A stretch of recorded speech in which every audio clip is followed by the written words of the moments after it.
On today's episode of the Glue Guys, the Nets are back! Oh my god. Good game. Nets are back. Fun game. Basketball.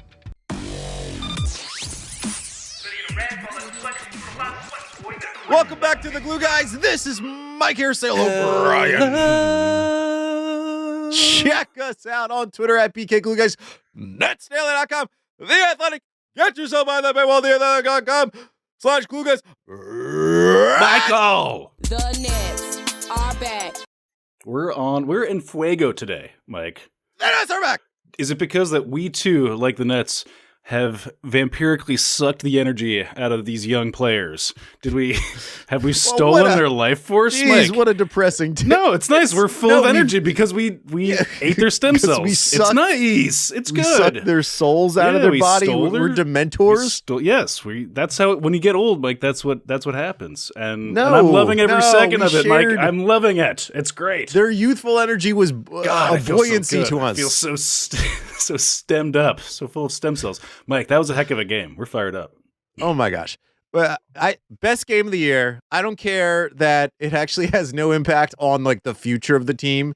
What? Kessler It is Edwards, literally only the future of the team. Well, no, meaning like this current, ultimately, if the Nets are getting 44 minutes, short-term future, yeah.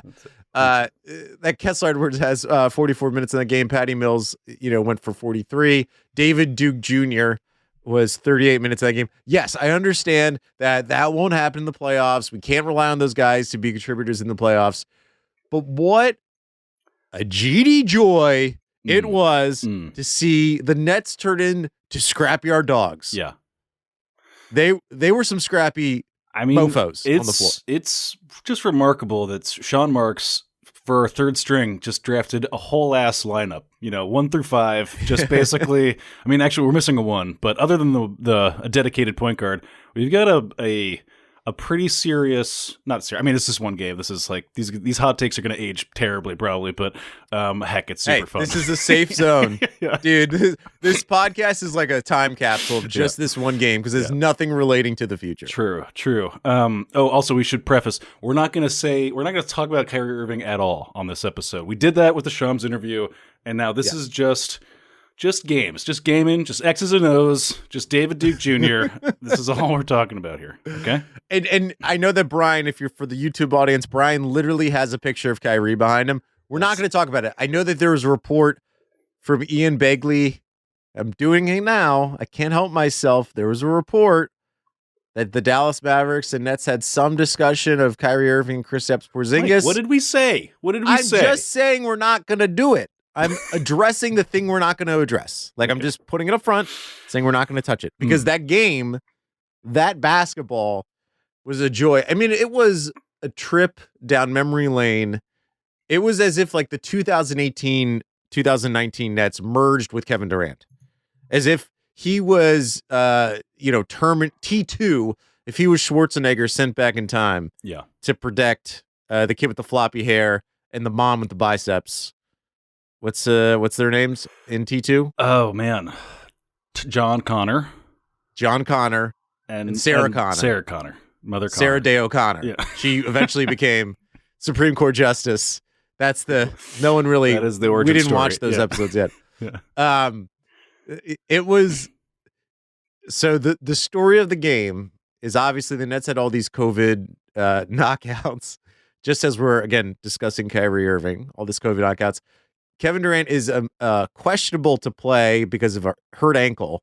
If KD doesn't play, I believe that the game has to be postponed because the Nets wouldn't have enough players. Yeah. They would only have 7 players.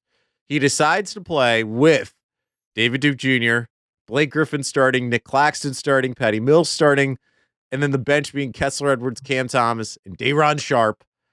And the Nets made a statement with their energy, their activity, and the excitement that those young bucks brought. We're going to do a power rankings. You don't know about this. Power rankings of young bucks.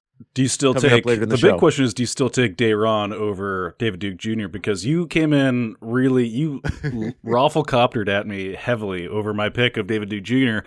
And I got to tell you, I'm not so sure that that's such an obvious choice for you right now, Mike.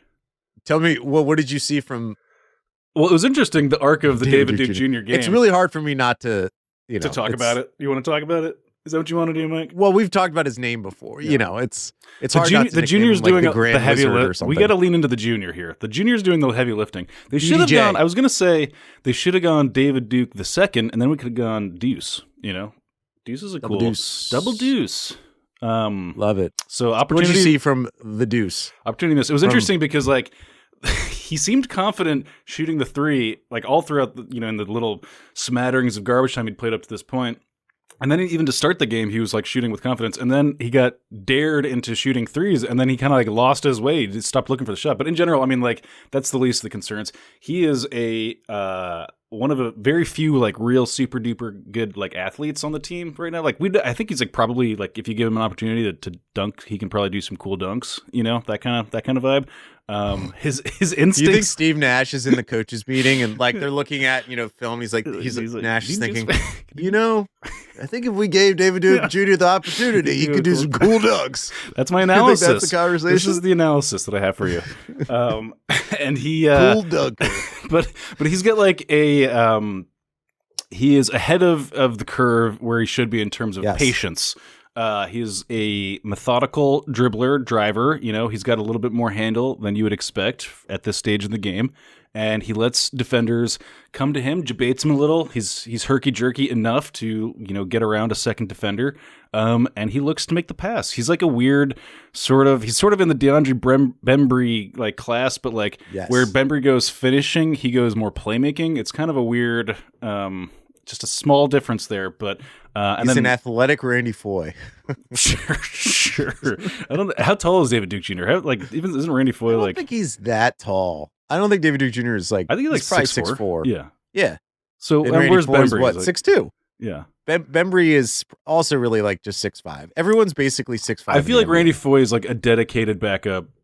Just average, just net average, point guard. Whereas, and I think that'd be amazing if David Duke Jr. David Duke Jr. I don't think average. He's that. I think he's more combo guard with more playmaking, or something. It's kind of a weird position to be in. It's an awkward position if he's not going to be shooting, especially. But lots to like. And the thing that stood out to me, him and Kessler Edwards and Day'Ron Sharpe because Day'Ron didn't get as many minutes as the other guys, but he was effective in the time. Day'Ron Sharpe only played 13 minutes and he was 7 points and 7 rebounds. Mm-hmm. That's some beefy boy stuff. What's the per 36 there, Mike? Give me that per 36. Oh, geez. Yeah. Well, you just times it by 3, so 21 and 21. Yeah. Smart. That's pretty good, basically. 21 and 21. Yeah, so the thing I liked about them, one, they actually went in with a mission, right? I think Nash talked about this after the game, that Kessler Edwards was a little nervous when he got in to start, but he settled in really well. Kessler Edwards had the standout game of all the young guys, 17 points, 10 rebounds, 3 for 6 from 3. He is an athletic guy. He's an awkward. He is. I was going to say he kind of dribbles awkwardly, forward. He leans forward. He puts the ball out too far ahead of him. That's I think he's probably just got not good handles, and he's disguising it. It's all kind of being propped up on a hope and a dream at the moment. But to Nash's credit, he does look nervous, but I think Kessler Edwards just looks nervous by nature. He's got a real deer in the headlights sort of vibe, and that's sort of how he plays too. There's a kind of a unease about the whole thing, but it ends up kind of working out. Again, I was calling invoking Kerry Kittles a lot in that game because he does have Kerry Kittles is a loping rim running big-ish wing. But was not a good ball handler, and was a good at the time for the averages of the day, good 3-point shooter. I feel like there's a lot of parallels there. That's a name to draw on. Yeah, the scouting report on Kessler Edwards when he was coming out of, where was it, Pacific or Pepperdine? One of the P's. Pepperdine was really quality 3-point shooter, weird looking shot, athlete, can play D, but never dribbles the ball. Literally, John Hollinger had a joke on Twitter. There was a moment where Kessler Edwards gets the rebound on the defensive side of the floor. It actually takes it up the floor and either attempts the shot or gets a pass off near the bucket. And John Hollinger was saying that's more dribbles than Kessler Edwards took in his last year at Pepperdine. no shade at our boy Kessler, because to link back to what I was talking about with David Duke, I like that they went in like scrapping. Not that they didn't go in there like afraid of the moment, shirking responsibility. They went in there going for offensive rebounds, playing defense. I think the weird thing that really threw the Raptors off in this game was that the Nets are like, they have been not a great rebounding team. We kind of know that. And the Nets never try for offensive rebounds for the most part. And like David Duke Jr. and Kessler Edwards and Day'Ron Sharpe were all just like, they had not got that memo, and they were all going for the offensive rebounds, disrupting the Raptors, breaking up their fast breaks because they were, contesting rebounds on the defensive end of the floor. It was a dream.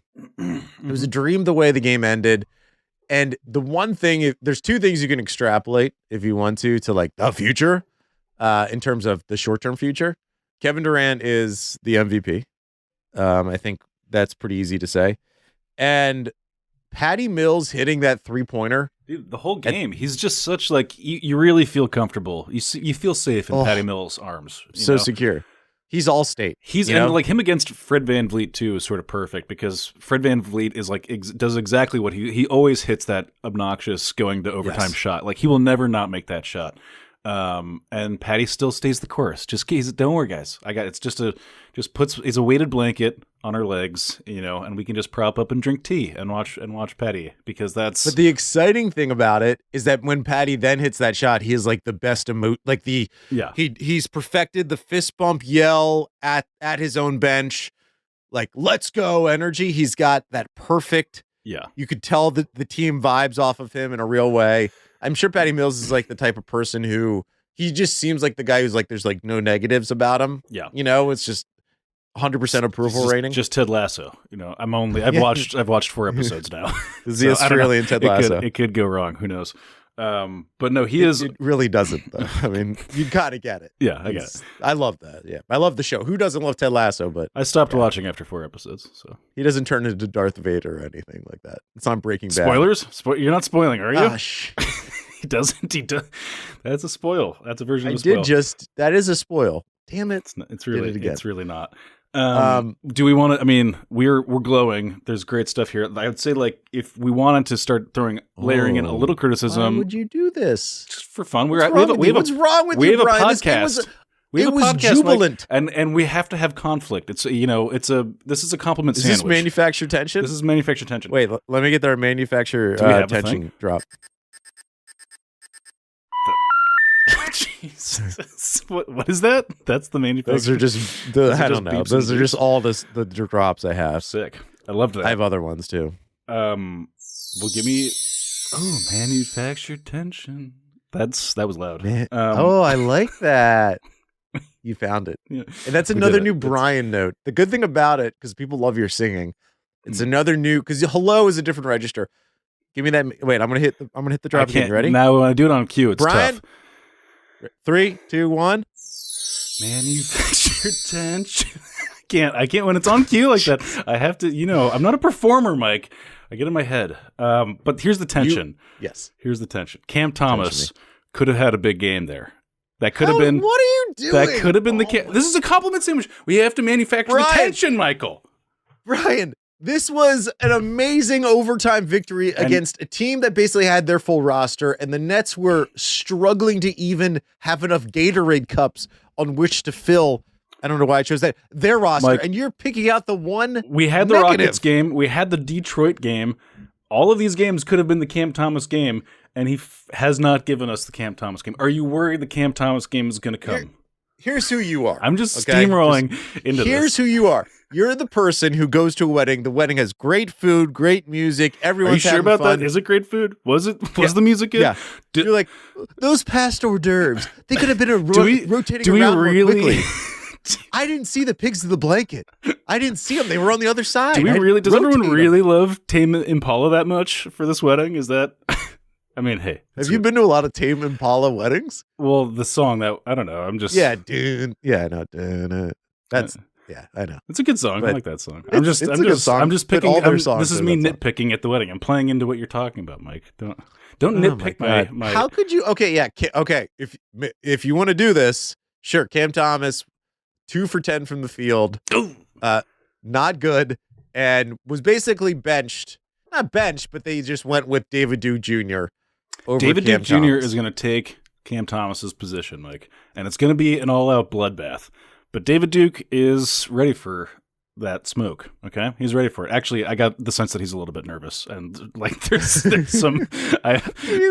As much as I love David Duke Jr., let's not go crazy. He was 4 for 13 from the field. I mean, this is like this iconic Will Chamberlain. He didn't hold up a piece of paper in the locker room and it said you're forgetting 100 points. He had I think literally 500 offensive rebounds. Can you check the box score see if that's right? He had 6 offensive rebounds, which may be the most of any net this year. Mm-hmm. And he hit the 2 free throws. What was it in the end of the fourth quarter that put the Nets in over? He hit big shots. Big shots. I loved it. And we haven't talked about this person yet. There's 2 people we need to discuss. Okay. First is Blake Griffin. Blake Griffin was banished to the land of DeAndre Jordan. The Shadow Realm. The Dune Arrakis realm of DeAndre Jordan. But that's where all the spice is at. That is where all the spice is at. That's true. That's actually, there's a lot of desert power. Yeah, there is a lot of this. It's true. Big true. And Blake Griffin emerged with blue tinted eyes after getting all that spice and all that. That's what happens if you eat a lot of spice. Your eyes turn blue. I know, but I'm questioning if that's true. If he came back with blue tinted eyes. How dare you?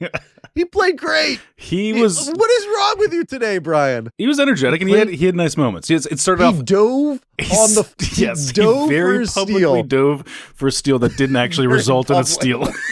A basketball game. Very public. He was out in public diving for steals. That actually didn't result in a steal. That's true. The funny thing about that steal, if you don't know the moment in the game, for listeners, it was what was it, the fourth quarter, and the Raptors inbound the ball, and Pascal Siakam's facing the inbounder, the guy who's throwing him the ball, and Blake literally dove as Pascal Siakam was turning around, and Blake just basically pushes the ball out of bounds with his body.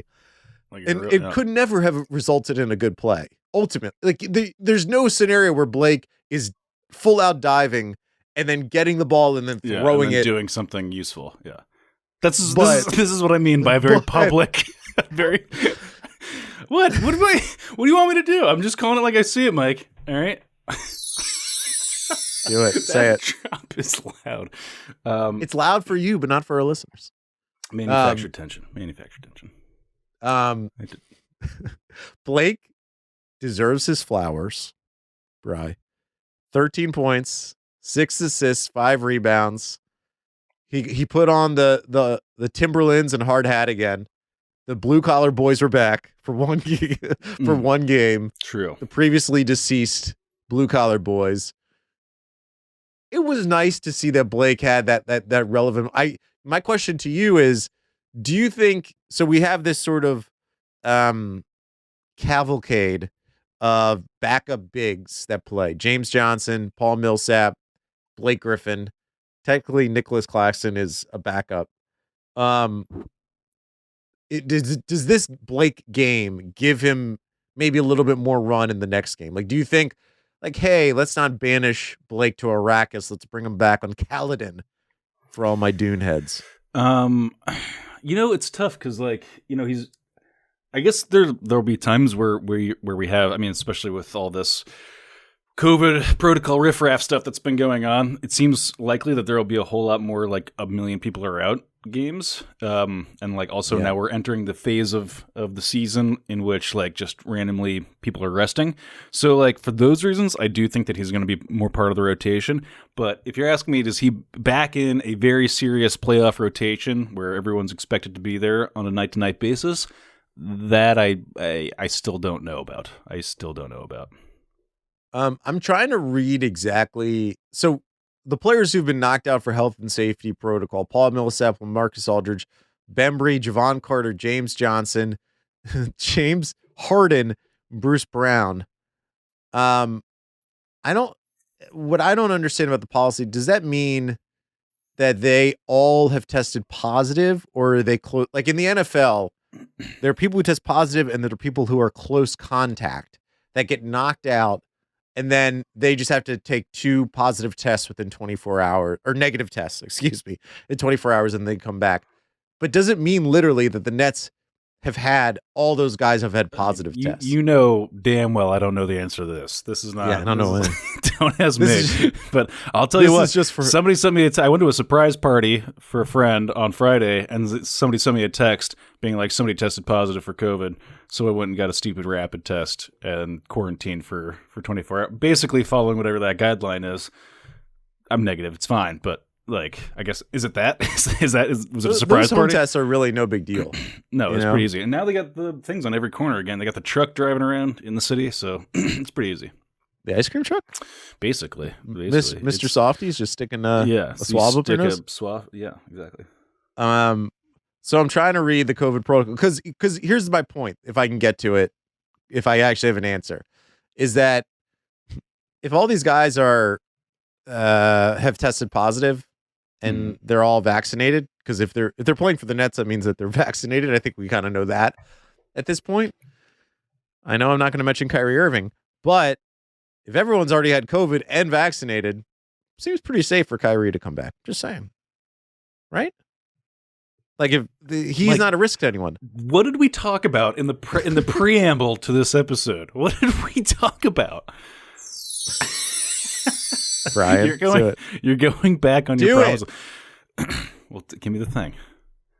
Manufactured tension. It's like sort of like the Mad I TV apologize. thing. Listen, listeners, we won't do that. Dude, my family made me do this. They nobody in my family listens to the podcast, and they all heard that I sing hello, before, not ever. So shout out to Joe who listens. I think George will catch an episode or two, but the extended family is not no expectation that they're going to listen to a Nets podcast. And they found out that I sang hello in the beginning. We're all sitting around the Thanksgiving table, and they're like, "Do it, Brian, do it." And I literally responded. I said this. I was like, "This is my nightmare. This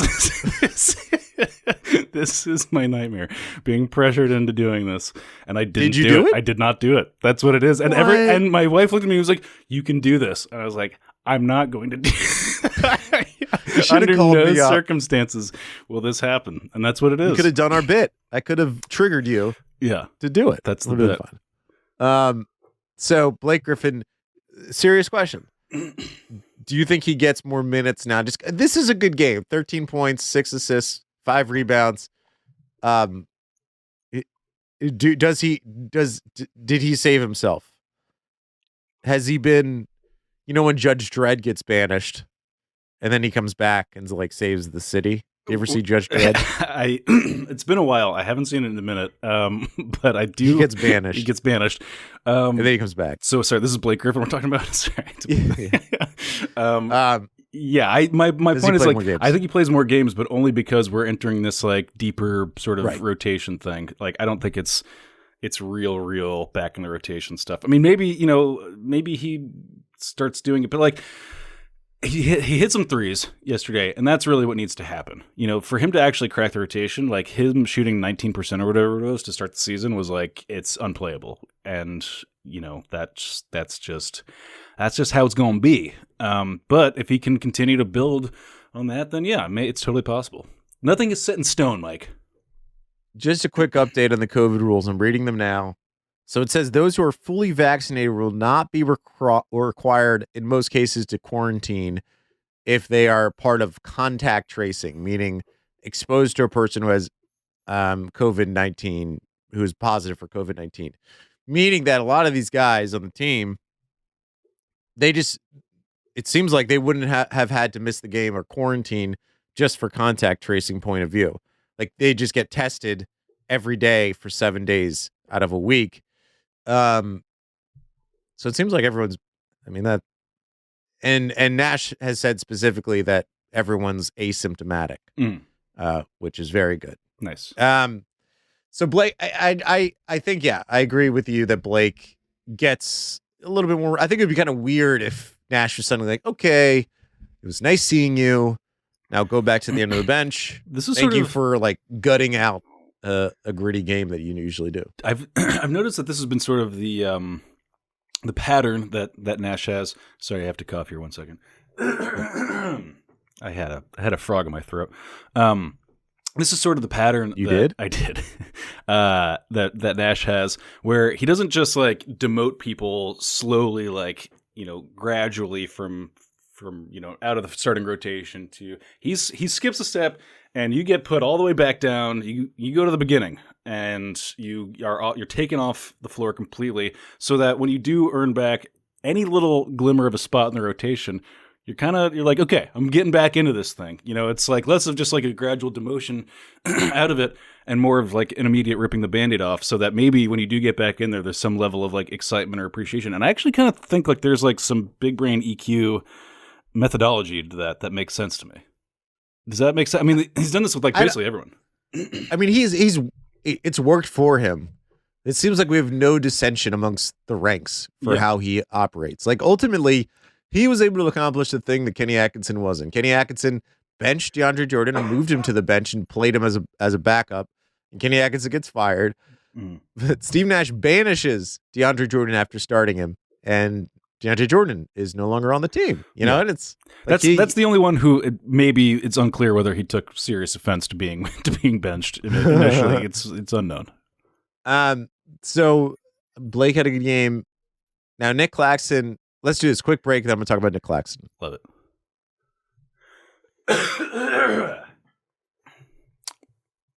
Okay. And we're back.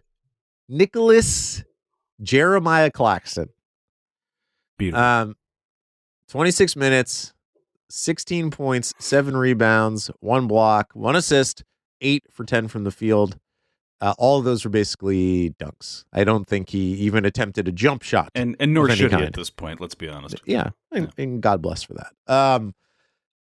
I liked what I saw out of Claxton. I know he only played 26 minutes. It's because basically the Nets, ran a pretty small lineup with having Kessler Edwards in there, swapping out Claxton.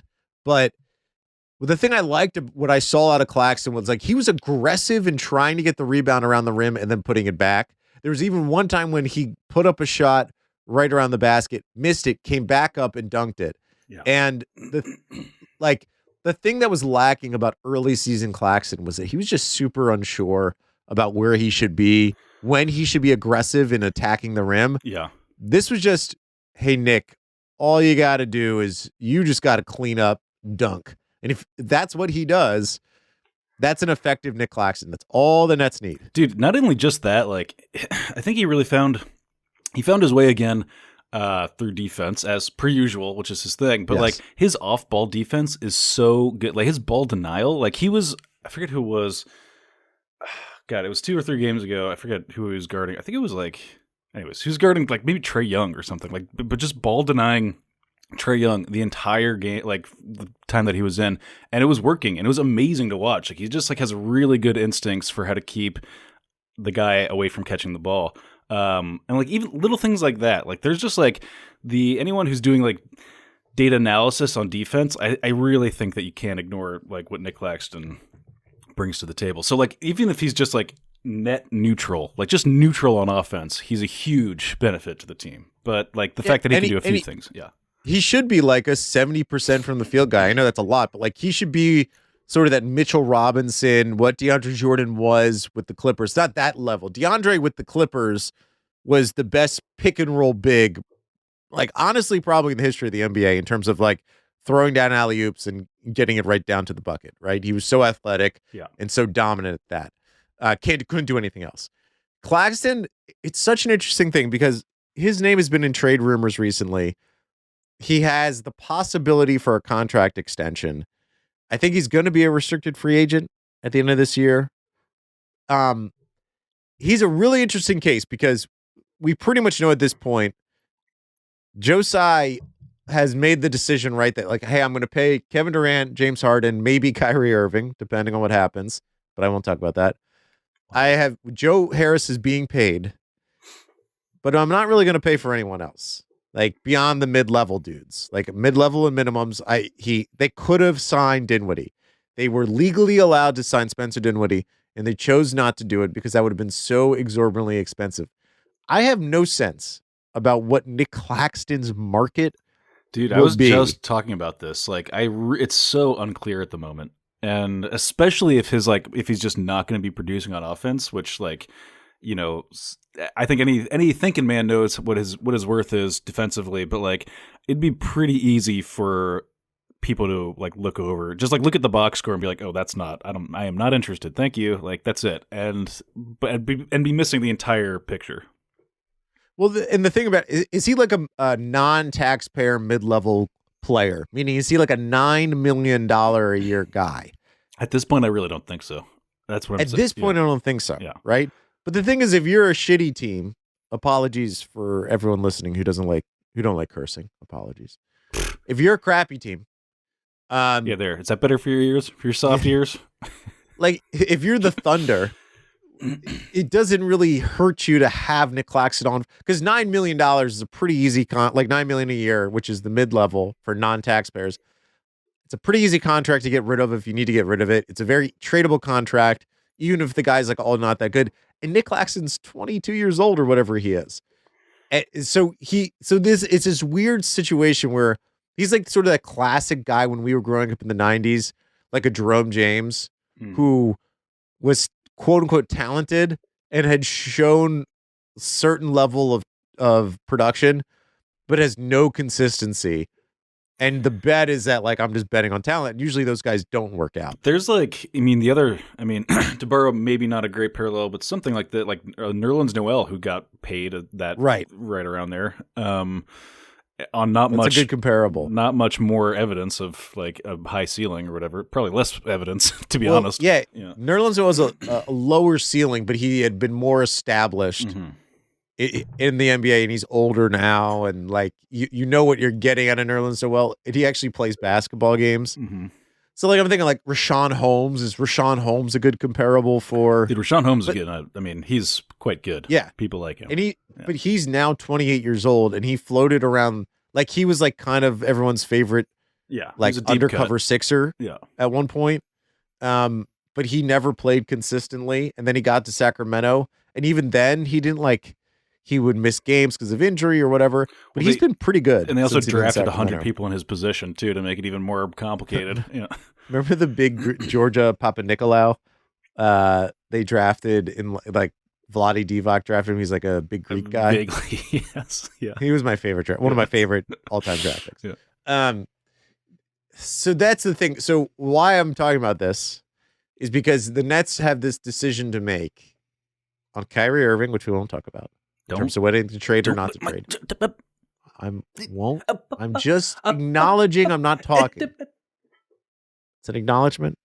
It's not a conversation. You're dangerous close. The conversation's about Nick Claxton, because what are the things that this Nets team needs? They need another like pretty decent ball handler creator to help out, to alleviate some pressure. Maybe they need. I mean, when Joe Harris comes back, the 3-point shooting is going to definitely elevate to a higher degree. Maybe Kessler Edwards is just give him a little minutes. Let's see what Kessler Edwards, and we'll talk about Kessler Edwards minutes in a sec. And they need that, we talk about the switchy, dunking big. That's Nick Claxton. So do you trade him because you can get maybe that ball handling guard by trading Nick Claxton and you don't have to pay Nick Claxton? Or do you just take the gamble of like, hey, this guy's super talented.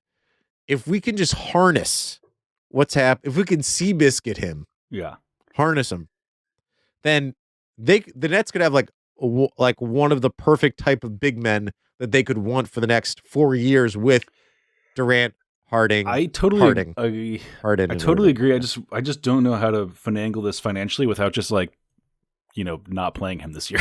Like that's how you do it, which like is not super chill, and that's a dark business. But like if you play him, some European basketball. That's like how they treat Nicholas Tshishkavili. Right.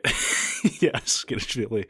And I don't know, because like if you play him, he's going to continue to like he's going to get that $9 million. Maybe he'll get that $9 million thing. You're right that somebody out there has listened to enough like Zach Lowe podcast to know that like Nick Claxton is worth that amount of money, and we'll give it to him.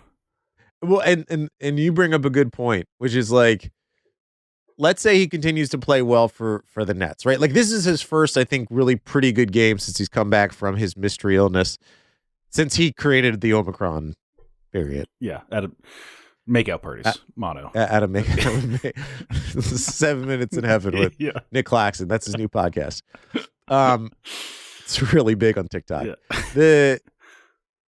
But like if Nick Claxton plays well, and well being like 12 points a game, 8 rebounds, and he shows that really malleable defense where he's switching on to everyone, denying the ball, blocking shots, being like a guy who could switch on to Dame Lillard and stop him or block the shot at the rim.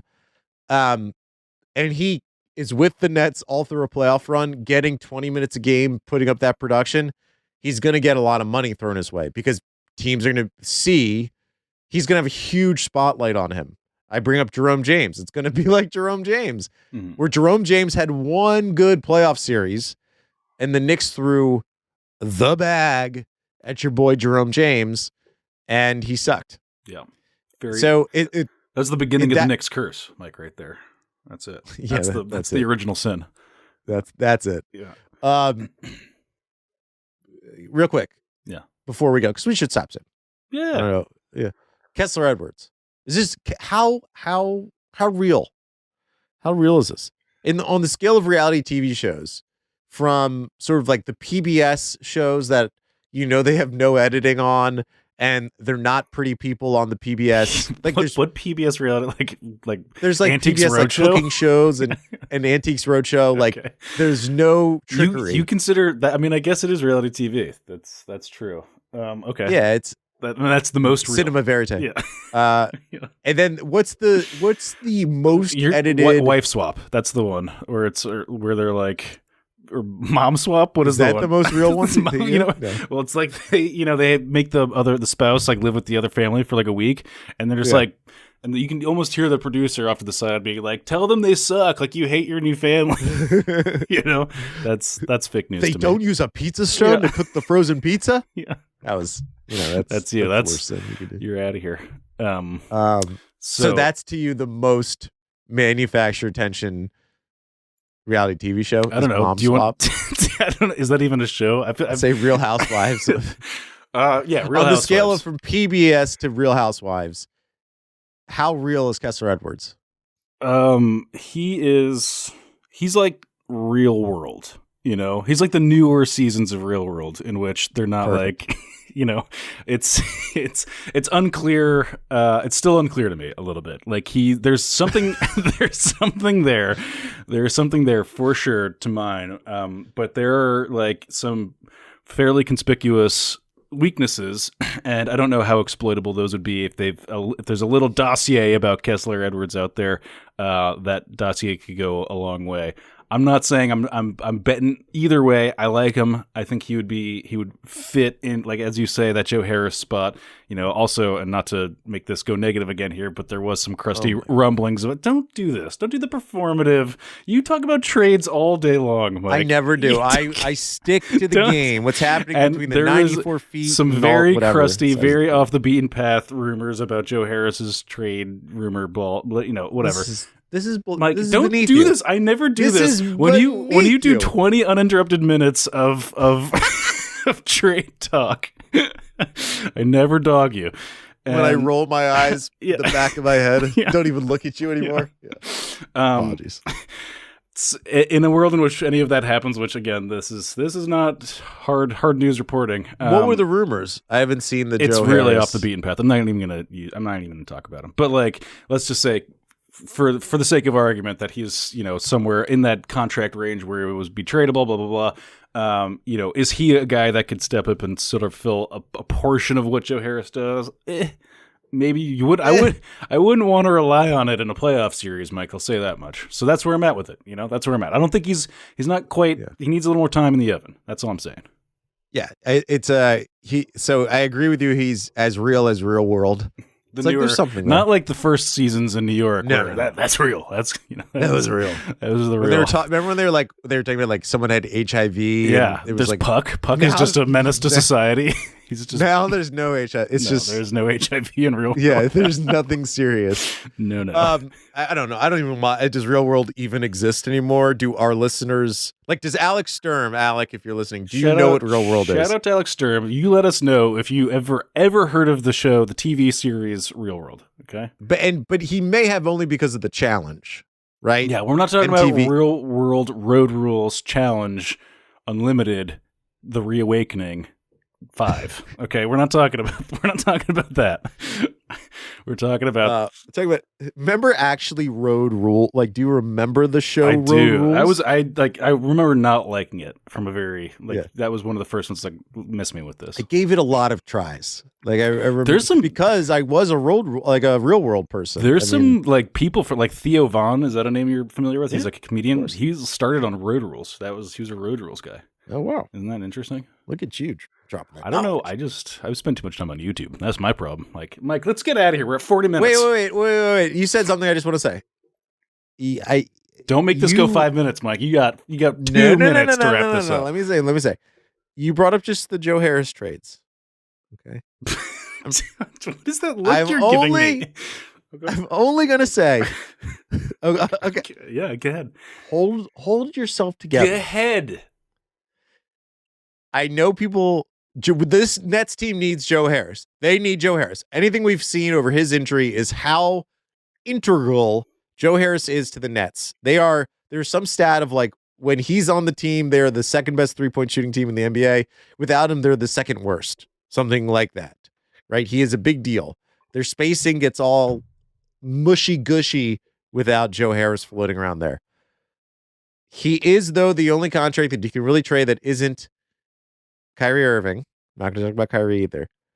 If the Nets do trade Joe Harris, for some reason, if they did, I pray to all the gods that Sean Marks is whilst trading Joe Harris is texting JJ Redick on the side saying, JJ, get off the first take set, get on some slacks, or not slacks, gym shorts. Get yourself over here to Brooklyn because we're signing you at a minimum contract. We're going to win a championship with you, JJ Redick. Because that's the only way you can trade Joe Harris is by getting you need another shooter back. Mike, that was the most Smeltzian thing I've ever seen you do. You sandbagged me on the notion of a trade and then launched into your own. That was unreal, but I appreciate you. Gotta love it. Mike, get us out of here. That was a great episode. Yeah, check us out on Twitter at BKGlueGuys, Netsdaily.com, The Athletic. Get yourself behind the paywall at theathletic.com/glueguys. If you're struggling to find a holiday gift, really it's a Christmas gift to this. I'm Jewish, but I can admit it's a Christmas. What day are we If you're on? getting Hanukkah gifts, did we do Hanukkah? Hanukkah over? Hanukkah's over. Yeah. Early Hanukkah this year. One of the earliest you could have by the lunar calendar. Got it. Because we operate by the moon, us Jews. Smart. You guys got your sun. We got the moon. Market inefficiency. Smart. So, the good thing about getting an athletic subscription for someone is, one, they're going to love it. Okay, that's reason enough, and two, there. There's no supply chain issues. Ooh, you don't have to worry about supply chain. Yeah, you're not waiting, looking through the mailbox all day. It just shows up right in your email. Yeah, it's just there. So you can. Yeah, that's waiting for the mailman, Mike. Yeah. Did you have Brian is, if for the podcast audience, Brian is doing the little mail slit that would be in a door. Yeah. Nice. Thanks. Pictionary? No. Mike, get us off this show. We have got to get out of here. No, but it's a great gift. And lastly, a great gift to Brian and I is to go on Apple Podcasts, 5 stars. We want them. We need them to have. People have been doing it, and we really appreciate it. It means a lot to us. Thank you so much for listening. Guys, talk soon. Talk real soon. Bye. Thank you.